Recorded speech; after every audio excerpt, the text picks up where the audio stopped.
नमस्कार दोस्तों। यूपीएससी बहस में आपका स्वागत है। जैसा कि हमने आपसे वादा किया है कि हम रोज एक अच्छे और नए टॉपिक पर यहाँ आकर चर्चा करेंगे, ठीक उसी सिलसिले में हम आपके सामने फिर से हाजिर हैं। और आज का टॉपिक है डिजिटल बैंक। अभी हाल के दिनों में नीति आयोग ने एक कॉन्सेप्ट पेपर जारी किया है जिसमें उसने डिजिटल बैंक के बारे में कुछ चर्चा की है। आखिरकार ये डिजिटल बैंक होता क्या है?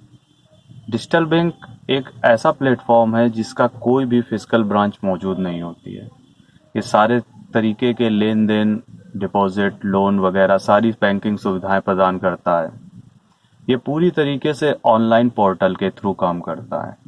आप इसका इस्तेमाल इंटरनेट के माध्यम से कर सकते हैं।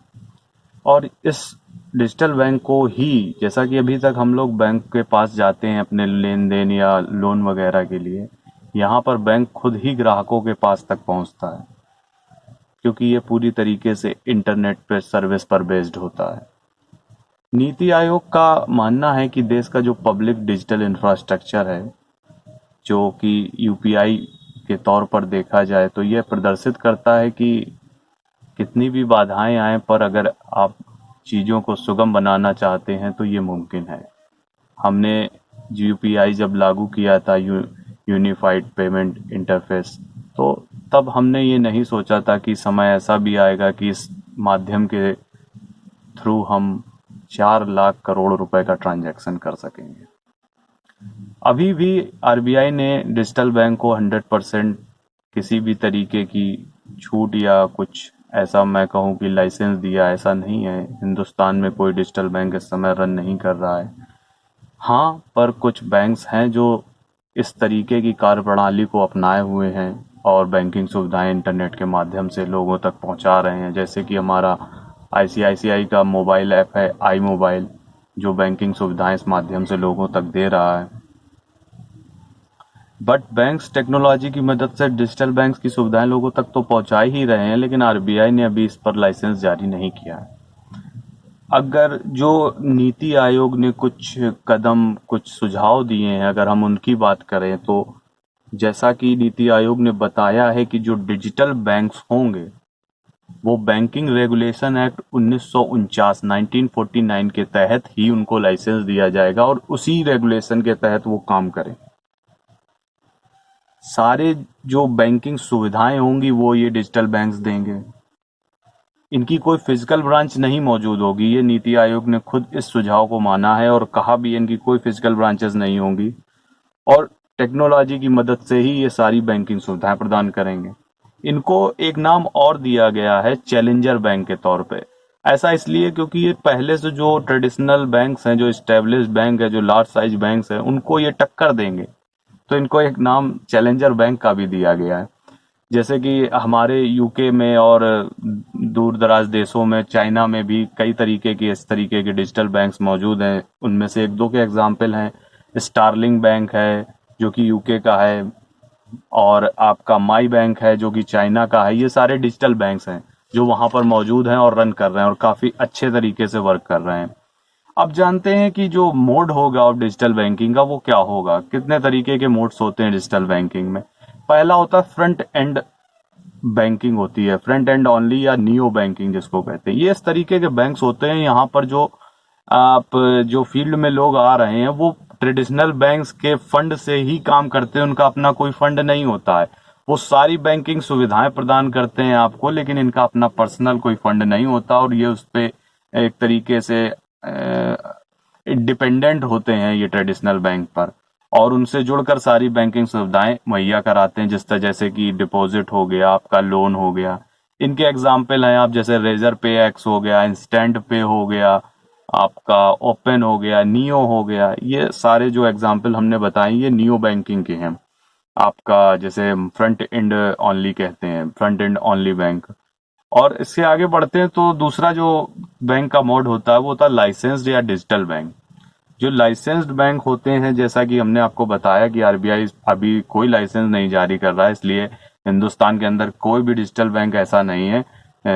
सो आप इसको जान सकते हैं ये फुली फंक्शनल बैंक होते हैं। ये इनका खुद का फंड होता है, ये खुद की बैलेंस शीट मेंटेन करते हैं। उसी बैलेंस शीट में ही ये आपको लोन देंगे और डिपॉजिट्स वगैरह का रिकॉर्ड रखते हैं। बट आरबीआई ने ऐसी कोई परमिशन अभी हिंदुस्तान में नहीं दी है बैंकिंग सुविधा को देने की जो फुली डिजिटल हो, जिनकी कोई भी फिजिकल ब्रांचेस मौजूद ना हो। और इसी के पक्ष में आपको ये नीति आयोग ने ये कॉन्सेप्ट पेपर रिलीज किया, जैसा कि अभी हमने आपको पहले बताया था। तीसरा होता है autonomous unit of traditional bank. Autonomous unit of traditional bank इसलिए बोल रहा हूं कि जो बैंक पहले से ही मौजूद है, जैसे एसबीआई पहले से ही रन कर रहा है, वेल एस्टेब्लिश्ड है और ट्रेडिशनल बैंक भी है, लेकिन साथ ही साथ वो अपनी प्रणाली को डिजिटल कर रहा है, लोगों तक डिपॉजिट्स उनके और लोन वगैरह की सुविधा देना वो ऑनलाइन कर रहा है। जैसे योनो एसबीआई का ही एक तरीका है जिसको हम इस कैटेगरी में रख सकते हैं, और ये एक अच्छी बैंकिंग प्रणाली तरीका है कि पुराने को नए के तौर पे लाया जा रहा है और डिजिटल बैंक के प्रारूप को साकार किया जा रहा है। ये इसमें आपके एग्जाम्पल हो गए, एसबीआई का योनो हो गया, कोटक महिंद्रा का 8811 हो गया, और डिजी बैंक हो गया डीबीएस वाला। चलिए, ये सारी बातें तो मोड्स के बारे में हो गई, कितने तरीके के होते हैं। अब जानते हैं कि जो डिजिटल बैंक की जरूरत क्यों पड़ी है, क्यों नीति आयोग ने ऐसा कहा कि हमें डिजिटल बैंक हिंदुस्तान में शुरू करने चाहिए। क्योंकि जो हमारा जो बैंकिंग सेक्टर है वो अंडर डेवलप्ड है। अंडर डेवलप्ड मीन्स जितना जो हमारे देश की जो अर्थव्यवस्था, इतनी बड़ी अर्थव्यवस्था, उस हिसाब से देखा जाए तो जो हमारा बैंकिंग सेक्टर है वो काफी अंडर डेवलप्ड है।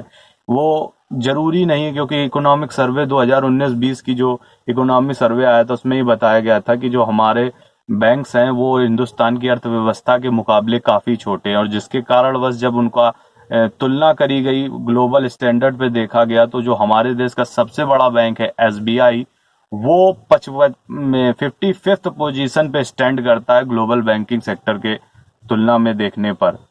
इस मीन्स कहने का 55 से ऊपर 54 एसबीआई जितना बड़ा बैंक है, उससे भी बड़े बड़े बैंक मौजूद हैं दुनिया में।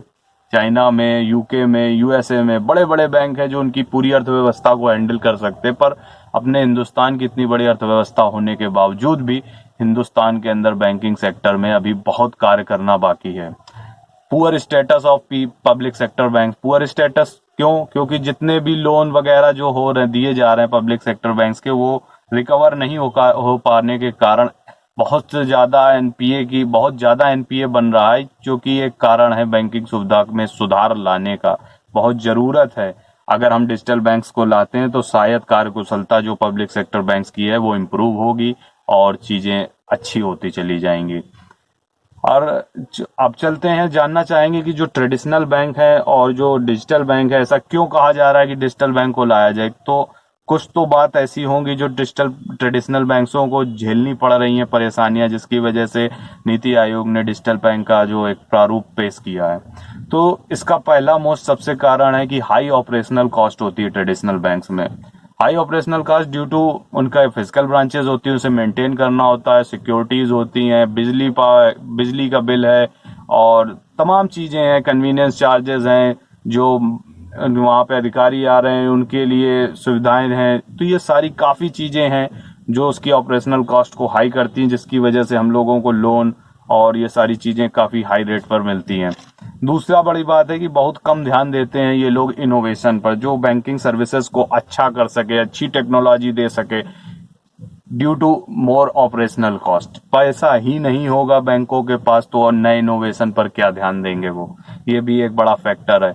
और जैसा कि एमएसएमई जो हमारे देश की करीब 30% जीडीपी 30% की जो अर्थव्यवस्था को मजबूती प्रदान करता है, 45% मैन्युफैक्चरिंग सेक्टर को मदद करता है, 40% वो निर्यात को मदद करता है, उस एमएसएमई सेक्टर को बहुत ही लिमिटेड और बहुत ही कम लोन मिलता है, जिसकी वजह से बहुत बड़ा क्रेडिट गैप क्रिएट होता है। करीब 25 लाख करोड़ रुपए का क्रेडिट गैप क्रिएट होता है। ये भी एक चिंतनीय बात है और इस पर विचार किया है नीति आयोग ने, जिसके कारण वो ऐसा प्रपोजल लेकर हमारे समक्ष हाजिर हुए हैं, और ये पब्लिक डोमेन में भी इसको डाला गया है, लोगों से राय मांगी गई है डिजिटल बैंक में।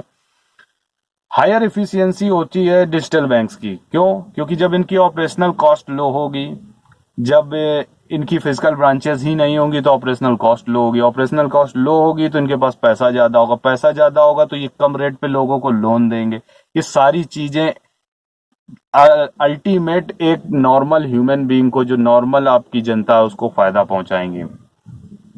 और एक पॉइंट इसमें भी है, जैसा कि हम लोग ने बहुत बेहतर प्रदर्शन किया है यूपीआई और जैम ट्रिनिटी के थ्रू डिजिटल पेमेंट को आगे ले जाने के लिए, उस चीजों को मिलाते हुए जब ये देखा गया कि हिंदुस्तान ने करीब एक अच्छे और बहुत ही कम समय में 4 लाख करोड़ रुपए का ट्रांजैक्शन यूपीआई मीडियम के थ्रू किया, तो ये नीति आयोग का इस प्रपोजल को हिंदुस्तान के अंदर प्रस्तुत करना, लाना एक बहुत ही जरूरी और सराहनीय कदम है, क्योंकि ऐसा करने से ही हमारे देश का विकास होगा और ये अच्छी पहल है और इसे आना चाहिए।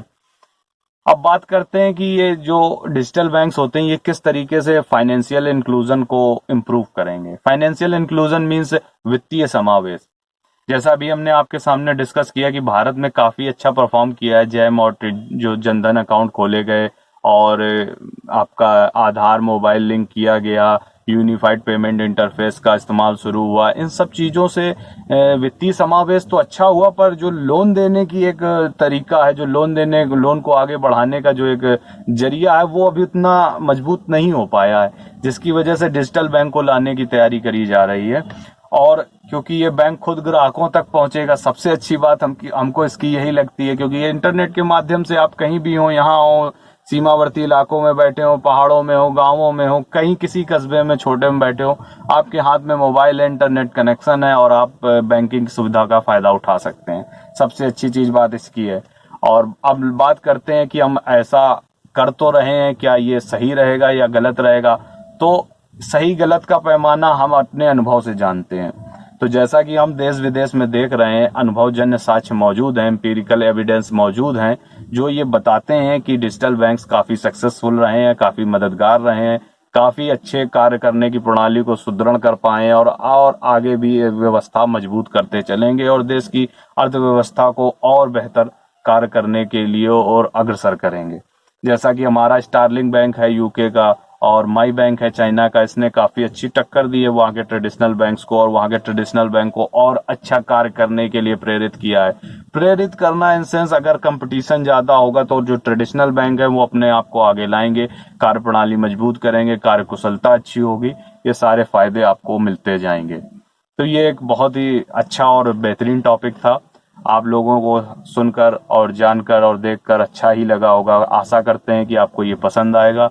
तो आप हमारे चैनल यूपीएससी बहस को लाइक करें, सब्सक्राइब करें, शेयर करें और ज्ञान बांटने से बढ़ता है। जैसा कि मैं अपने वादे पर अमल कर रहा हूँ और रोज आपके लिए एक नए टॉपिक को ला रहा हूँ, ठीक उसी प्रकार आप भी हमारे वीडियो को लाइक करें, सब्सक्राइब करें और शेयर करें। बहुत बहुत धन्यवाद, बहुत बहुत शुक्रिया।